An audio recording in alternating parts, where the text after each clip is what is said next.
connecting, everything. So I finally want to see you, talk to you, and tell everybody about you. Hey, appreciate it. Tell us about you, because you told me Miami, LA, Dubai. So I love the vibes, the mix. What's your name? Well, tell everybody your name, what you do, and more about you, please. I'm Jay Ryko. I'm a musician, born and raised in South Florida, and moved to Miami around 10 years ago. And now we've traveled around the world and done some cool things, and we're about to do even cooler things for the future. I'm excited to connect with you. So Dubai, how do you see Dubai? You've been here for 2 months. Do you like it so far? And what do you see the thing you're missing from the US, or what you're having extra here in Dubai? Yeah, so 5 pros about Dubai. It's super luxurious, super safe.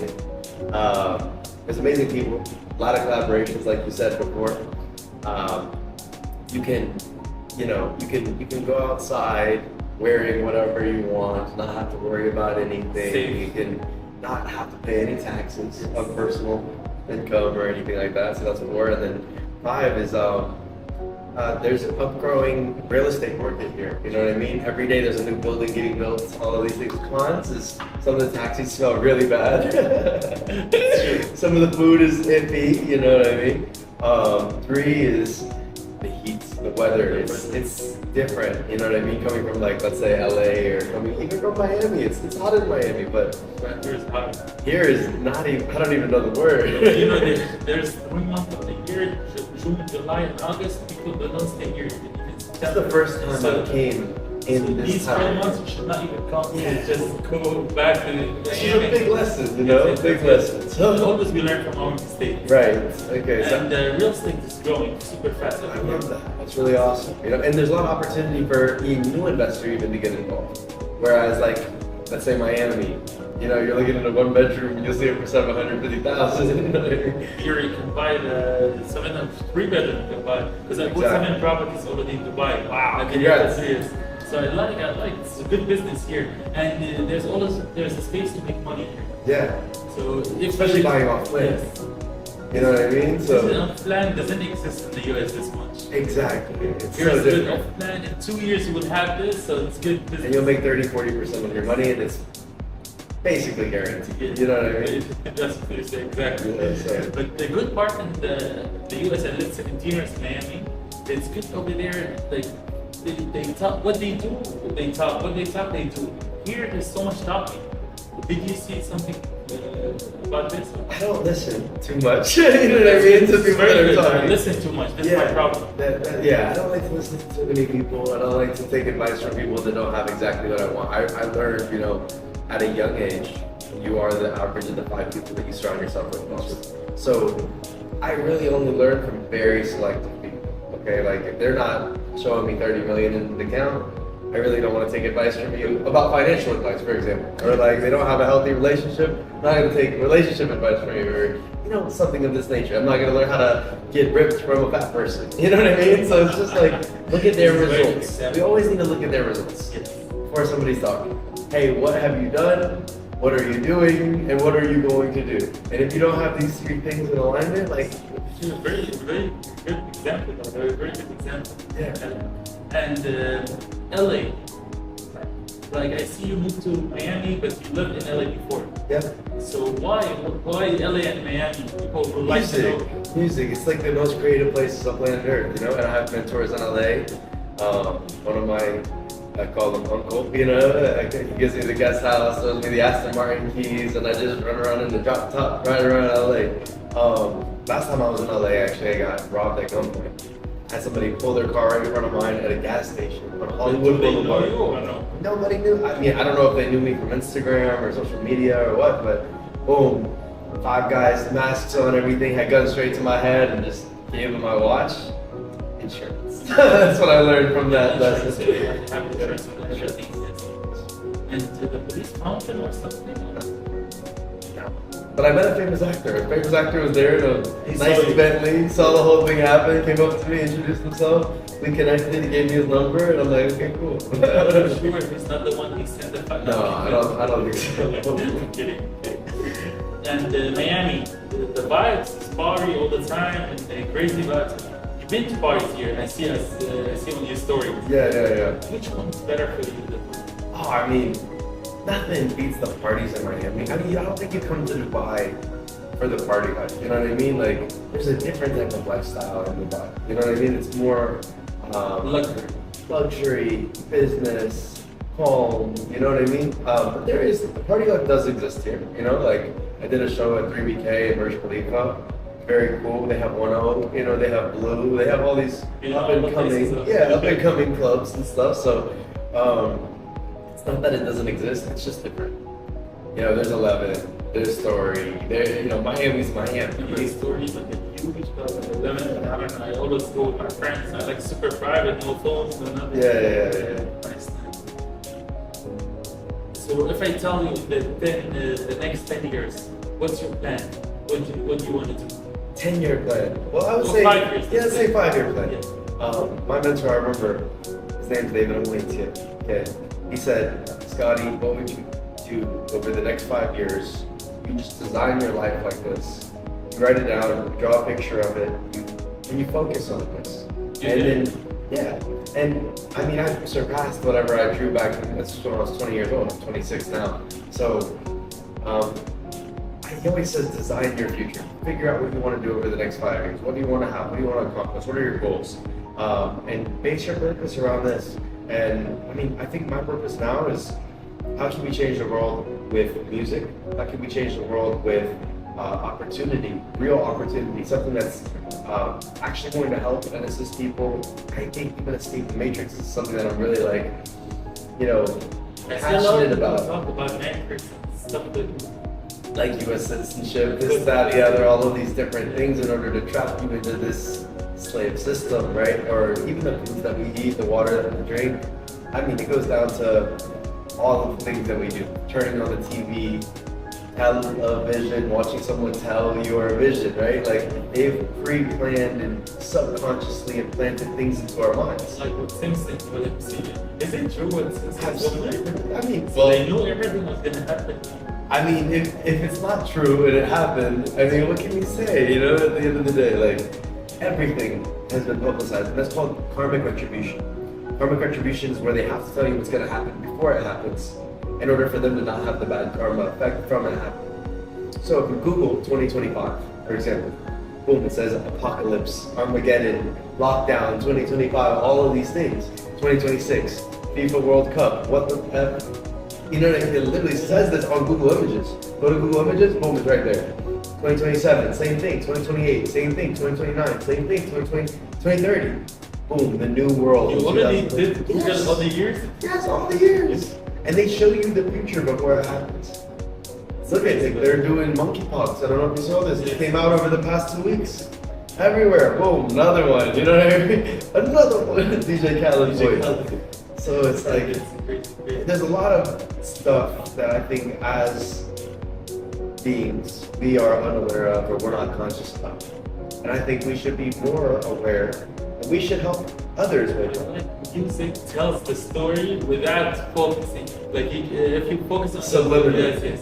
subtly tell the story. I like that too.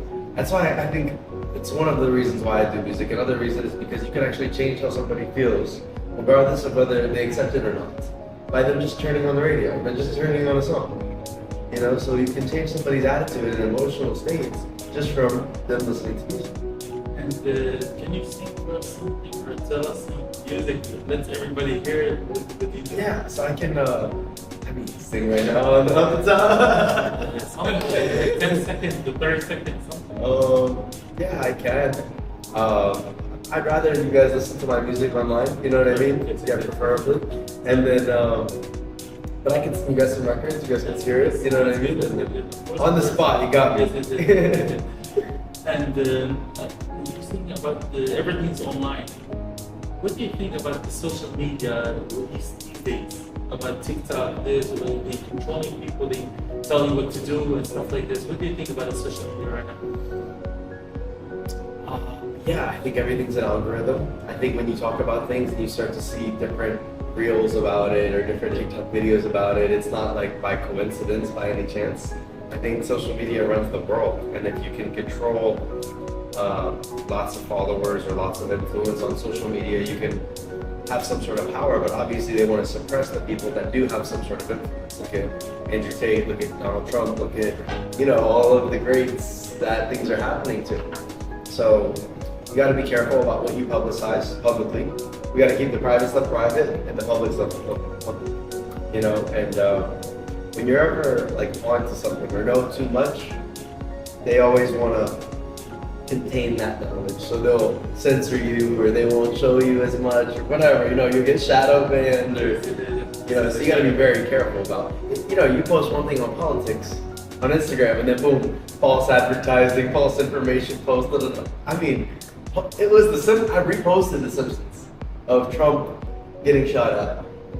And no, boom, false information, fact checker, my engagement dropped from 5 million reach in 1 month to 900,000. I was like, wow, this is crazy. It's crazy. And Instagram does that, I would say TikTok's a little bit more lenient. But now, I mean, they do something different, totally different than Meta. Exactly. And so what's the best platform for you? Instagram, YouTube, what's the best platform? I'm about to go crazy on YouTube. I got a YouTube video dropping this Friday. So stay tuned for that. My song's dropping. We shot the video here in Dubai. It's luxurious. Not huge plot, not huge It's nice storyline. that people from Miami, they see the video clip in Dubai, that's super cool. Yeah. I mean, yeah, we gotta go around the world, shoot crazy music video. You gotta be in the next one. Why not? Yes. You like traveling a lot. I love traveling. The best country you like? I love Greece. I like Europe. I love Dubai. I love America. I mean, my heart is spread out between different places. And you can't say you can compare them all because it's so different everywhere you go. What about you? For me, I love traveling a lot. For me, Greece, Athens was very nice. But for me, I like Panama. Panama, it's like a small city. Never been. It's Dubai and Karama connected together. 15-minute walk. Between two old city and new city. Very nice, Panama. Very And nice. Panama, they use dollar also. It was very nice experience. It's very luxurious. So I like Panama. And I've been to 98 countries, so I love traveling a lot. 98 Yes. Wow. I was in Italy last week. That's amazing. Yeah, I love traveling. Rate Italy 1 to 10. So for me, I had to do something in the US when I lived there, so I can travel. The vaccine. So they asked me to do 2 shots or 1 shot. So I had to do the 1 shot. It's Johnson. I can help you get the shirt over. So you did the shot? Right? Oh, definitely not. But you don't want to travel? We can talk about this off the camera. Because for me, after they told me you can get the fake. I don't know anything about that. I have no idea. So this is what my experience. Yeah. What else we can talk about? So freedom. What do you think about the freedom over here and the freedom in the US? I know that love in the US is super free. You can do whatever you want. You can talk about whoever you want, and you can do whatever you want. What do you think about freedom in general? I think America is looked at or promoted like the land of the free, right? Or hey, the American dream. Yes. But then taxes, then all these 3-letter entities, FBI, IRS, all get up in your business. And in order for you to stay at a certain level, there's a game that you gotta play. Game that you're playing, right? You gotta play the game. Now Dubai, they have like no suppression on you making hundreds of millions of dollars. They don't care. They support it. It's cool.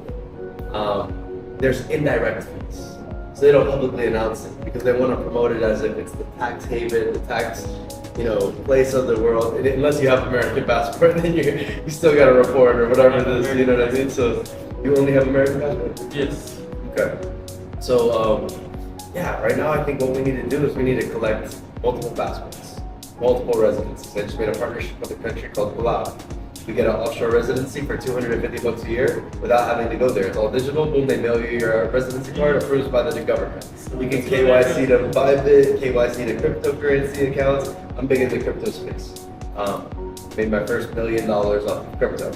And I prefer to make my first $1 million off of crypto than, for example, something else because You know, it's decentralized. They don't know who you are as long as you don't KYC. And that's what I love about crypto. It's like crypto is a whole different world where you're a wallet address. Your name is no longer a thing. You know, and how they trap us into the matrix that we were talking about, or take away our freedom, is by that name. You buy property in your name, whose property is it? Not yours. You know what I mean? Like, if you have And how long have you been doing crypto? almost a decade. Yes, this is not like You 7. started at the right time. Then. Yeah, 17. I bought Bitcoin and it was like $2,500. 60,000 more. Yeah, it hit 65K yesterday. For Yeah. me, I did a big mistake. I bought 3 Bitcoin when they were 55 because my favorite number is 55. Wow. And I sold them on 35 because I don't have patience to wait. So I lost about 60. Oh, 55,000. Yes. I bought them 55 and I sold them 34. So I lost about $60,000 because I don't have patience. I know. It's wrong people, wrong timing. You know, like, it's all about who you know, not just what you know. Because then you can have influence and you can have some work from somebody else. Yes, us ourselves, we're impatient, we're emotional, we're all of these things. Okay, but it's also about, hey, look, who are you collaborating with, who you're listening to, what sort of results do they have. If you're just over here making emotional decisions based on the current price of Bitcoin, I wouldn't doubt that it's going to happen. And if you're not willing to take a €6,000 loss, you're probably not meant to make millions in Bitcoin. So it's okay. You know, some will, some won't, so what next? And there's going to be more opportunities for you to make way more money back. And No, the name of the game. Yeah. You see, this country, Dubai, it's all about trading Bitcoin. I love that. Crypto. It's perfect for me. This is your word. But yeah, I don't personally trade anything in my personal accounts. I think the Rockefellers and the Rothschilds had the greatest philosophy of all time. And it was own nothing, control everything. I'm sure you've heard this quote. You're in real estate. Yeah. So we hear the quote around. We hear it thrown around in different podcasts, different interviews, different people talking about it. But nobody ever says how they do it. Right? They're like, oh, own nothing, control everything. But what does that mean? Can you own a trust? No. You can only be a beneficiary of a trust. So if you have private trusts set up in different places, that's the only way to really protect your liability on things. And that's what they did. They created these private trusts. They created insurance policies where they would get life insurance, and then they would put a specific amount of money in the life insurance and then borrow against it. And then they'd have a death benefit. And they would use these different forms of debt, right? And withdraw their equity in the debt, which would create more debt, but it would dissolve once they die, because the policy would pay itself off. And then they would triple dip or quadruple dip or 10 times dip on the money. That's why we know money's not real. And that's how they created it, to have a legacy in these different insurance policies, because no matter what, the bank's gonna make money regardless. So they set themselves up to be their own bank. And that's where like that infinite banking complex comes about, you know, setting up life insurance policies, borrowing against your policy, putting it in real estate, borrowing against the real estate, and creating different passive income streams. They say the definition of wealth is having more passive income than your living expenses. Right? That's how we escape evictions. You know? Normally Americans, they always do business. You grow and make money. I said if I lived all my life in Europe, because I lived 8 years in Spain, if I grow over there, I would never think about business. Because I started when I was 16 years old. I did my first kiosk selling soccer jerseys. Okay, cool. It was like, so you started at a young age. How old are you when you started the whole business ideas to grow and to build yourself? Yeah, I started like a t-shirt company in high school when I was like 15. Yeah, when I was 15 years old, I started like a t-shirt business. 17 Bitcoin. 17 Bitcoin, Then network marketing, this is the best. MLM. This is it. Yeah, I became a top earner in a company in MLM back in 2022. And then I retired from MLM after that company dissolved and went bankrupt and this whole thing happened. But yeah, I stopped doing network marketing and I started doing some private banking stuff like hedge funds, investing, stuff like this.